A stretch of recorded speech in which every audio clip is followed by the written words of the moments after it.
मैले वेट गरेको 20 मिनटभन्दा बढी नै भइसक्यो है।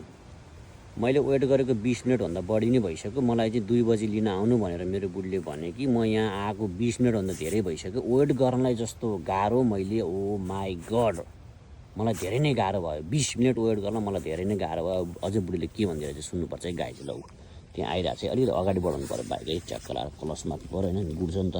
अनि एउटा हातमा मोबाइल मार्नु पऱ्यो नि त। यस्तो गरेर पऱ्यो नि ट्याक्क लाएर नि एउटा जापानिजले चाहिँ के गर्दैछ त्यहाँ फेरि।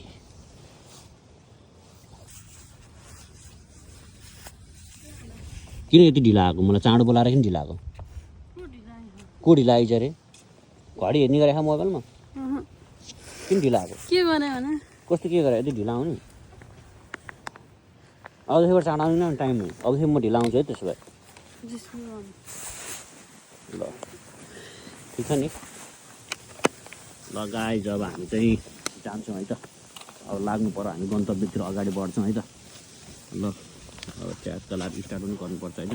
ल राखेँ आजलाई यति।